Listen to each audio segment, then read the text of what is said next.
दोस्तों आज हम बात करने वाले हैं एक ऐसे राजपूत के बारे में जिसे फूलन देवी की हत्या के आरोप में देश की सबसे हाईटेक जेल तिहाड़ जेल में भेज दिया गया था। लेकिन फिर वहां कुछ ऐसा होता है जो किसी ने नहीं सोचा था।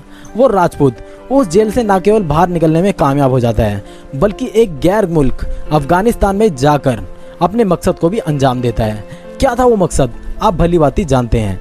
जी हाँ दोस्तों, शेर सिंह राणा वहां से पृथ्वीराज चौहान जी की अस्थियों को लेकर भारत लौटते हैं। इसका दावा करते हुए उन्होंने खुदाई करते समय एक वीडियो भी बनाया था जो आज भी इंटरनेट पर उपलब्ध है। तो आखिर कौन है शेर सिंह राणा, चलिए जानते हैं। दोस्तों शेर सिंह राणा का असल नाम पंकज सिंह पुंडीर है। दोस्तों शेर सिंह राणा का जन्म 17 मई 1976 को उत्तराखंड के रुड़की में हुआ था। इनकी स्कूली शिक्षा और कॉलेज की पढ़ाई रुड़की से हुई। इनकी माता का नाम सत्यवती और पिता का नाम ठाकुर सुरेंद्र सिंह राणा था। जैसा कि आप सभी जानते हैं कि साल 1981 में फूलन देवी ने कानपुर के एक गांव में पहुंचकर अपने साथियों संग 22 लोगों को मार दिया था। इस हत्याकांड के कुछ समय बाद आगे चलकर फूलन देवी समाजवादी पार्टी से सांसद भी बन गई थी। दोस्तों दिल्ली के अशोक रोड पर समझौर 1 में तत्कालीन समाजवादी पार्टी सांसद फूलन देवी की गोली मारकर हत्या कर दी गई थी, जिसके कुल 2 दिन बाद अचानक देहरादून में एक शख्स सामने आता है और हत्या के लिए खुद को दोषी बताते हुए आत्मसमर्पण कर देता है। दोस्तों ये शख्स और कोई नहीं बल्कि शेर सिंह राणा थे। ऐसा कहा जाता है कि जो लोग फूलन देवी द्वारा मारे गए थे उनमें ज्यादातर लोग ठाकुर थे। इसी कारण बदले की भावना से शेर सिंह राणा ने फूलन देवी को मारा था।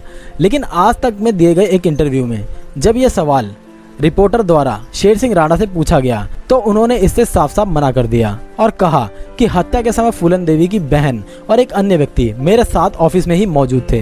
वो भली भांति जानते हैं कि मैंने हत्या नहीं की थी और जो वीडियो लोगों के समक्ष प्रस्तुत किया गया था जिसमें मैंने बात मानी थी कि मैंने हत्या की है, वो पुलिस के कारण मैंने बोला था। दोस्तों इस हत्याकांड के बाद शेर सिंह राणा को दिल्ली की हाईटेक जेल तिहाड़ में भेज दिया गया था। इस दौरान भारत देश में एक अत्यंत दुखदायी घटना घटी।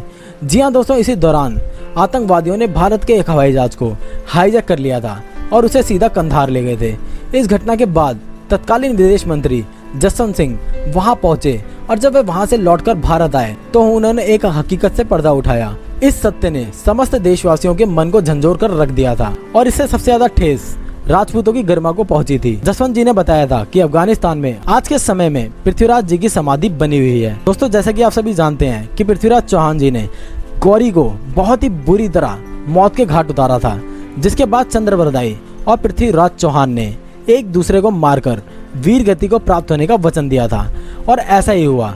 गौरी का वध होने के बाद चंद्रबरदाई ने खुद को और पृथ्वीराज चौहान को खत्म कर लिया था और वीर गति को प्राप्त हो गए थे। इस घटना के बाद गौरी के सैनिकों ने उनके शव को अफगानिस्तान ले जाकर इस्लामिक परंपरा के आधार पर जमीन में दफन कर दिया था, जहां लगभग 800 साल से वहां के लोग पृथ्वीराज चौहान और चंद्रबरदाई की समाधि का अपमान करते आ रहे थे। जब जसवंत सिंह जी ने अपनी आंखों से ये सब होते देखा तो वह बहुत दुखी हुए और उन्होंने वापस लौटकर मीडिया के समक्ष ये बात रखते हुए बताया कि किस प्रकार अफगानिस्तान में पृथ्वीराज चौहान जी की समाधि का अपमान हो रहा है। यह सुनते ही देश भर में पृथ्वीराज चौहान जी की अस्थियां भारत लाने की आवाजें उठने लगी। ये खबरें अखबार के जरिए तिहाड़ जेल में बैठे शेर सिंह राणा तक भी जा पहुंची तो उन्हें बहुत ही दुख हुआ। आज तक के इंटरव्यू के दौरान उन्होंने बताया कि जेल में उन्हें एक ऐसी जगह पे रखा हुआ था जहाँ उनके साथ बड़े बड़े कैदी मौजूद थे। उन कैदियों में से जब किसी अफगानी कैदी ने खबर पढ़ी तो बोला कि हिंदुस्तान में आज तक किसी की हिम्मत नहीं हुई कि वो अफगानिस्तान जाके पृथ्वीराज चौहान जी की अस्थियां लेकर आ सके और हम अफगानी जब चाहें यहाँ पर आके कुछ भी कर सकते हैं। ये सुनते ही शेर सिंह राणा ने उस अफगानी को बोला कि न केवल मैं इस जेल से बाहर जाऊंगा, साथ ही अफगानिस्तान जाकर पृथ्वीराज चौहान की अस्थियां भी भारत लेकर आऊंगा। इस बात पर वहाँ खड़े लोग हंस पड़े। लेकिन कुछ ही दिन बाद सर्दियों के दिनों में कुछ लोग पुलिस के भेष में जेल आ पहुंचे और नकली वारंट के जरिए वो लोग शेर सिंह राणा को लेकर वहां से रफू चक्कर हो गए। 1 घंटे के बाद जेल प्रशासन को इस घटना के बारे में पता चला। जेल से भागने के बाद उन्होंने रांची में फर्जी पासपोर्ट बनवाया और वहां से जा पहुंचे कोलकाता, जहां से उन्होंने बांग्लादेश का वीजा बनवा लिया और बांग्लादेश चले गए। वहां पहुंचकर उन्होंने फर्जी दस्तावेज बनवाए और वहां की एक यूनिवर्सिटी में दाखिला ले लिया। उसी दौरान उन्होंने वहां रहते हुए अफगानिस्तान के लिए भी अपना वीजा बनवा लिया। इसके बाद वो जा पहुंचे अफगानिस्तान। वहां पहुंचकर वो काबुल और कंधार होते हुए सीधा गजनी जा पहुंचे। जहां पृथ्वीराज चौहान और मोहम्मद गौरी की समाधि बनी हुई थी। हालांकि इन सब में उन्हें वहां लगभग 1 महीने का समय बिताना पड़ा था, क्योंकि उन्हें कब्रों की सटीक लोकेशन का पता नहीं मिल पा रहा था कि वह कौन सी कब्र है। वहां पहुंचकर उन्होंने अपने सामने पृथ्वीराज चौहान की समाधि का अपमान होते देखा और इस घटना को अपने कैमरे में शूट कर लिया। आखिरकार शेर सिंह राणा ने पृथ्वीराज चौहान की अवशेष भारत वापस लाने की योजना बना ली और रात्रि के समय में उन्होंने पृथ्वीराज चौहान की कब्र की खुदाई शुरू कर दी। ये सब वो अपने कैमरे में भी रिकॉर्ड कर रहे थे ताकि वो इसकी सत्यता का सबूत भारतीय मीडिया को भी दे पाएं। उन्होंने पृथ्वीराज चौहान की अस्थियों को वहां से निकाला और उसे सम्मानपूर्वक भारत ले आए।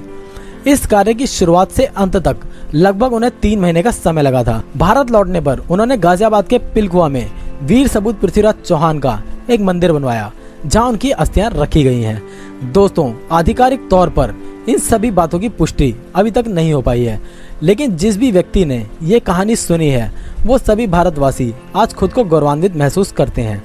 साल 2006 में पुलिस अधिकारियों ने शेर सिंह राणा को कोलकाता के गेस्ट हाउस से अपनी हिरासत में ले लिया था और इसके बाद उन्हें पुनः तिहाड़ जेल भेज दिया गया था। जेल में रहने के दौरान उन्होंने अपनी एक पुस्तक भी लिखी जिसका नाम जेल डायरी है।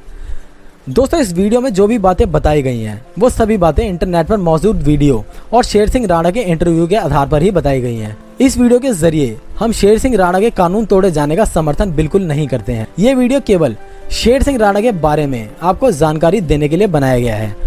वीडियो पसंद आया है तो कृपया अपने विचार कमेंट बॉक्स में जरूर लिखें और इस वीडियो को अन्य भारतीयों तक जरूर शेयर करें। ऐसी ही वीडियोस के लिए हमारे चैनल बायोग्राफी ओशियन अभी नीचे रेड कलर के बटन पे क्लिक करके सब्सक्राइब करें और साथ ही हमारे बेल आइकन पे क्लिक करना ना भूलें। वीडियो के अंत में आपसे यही कहना चाहूंगा, जय वीर पृथ्वीराज चौहान, भारत माता की जय।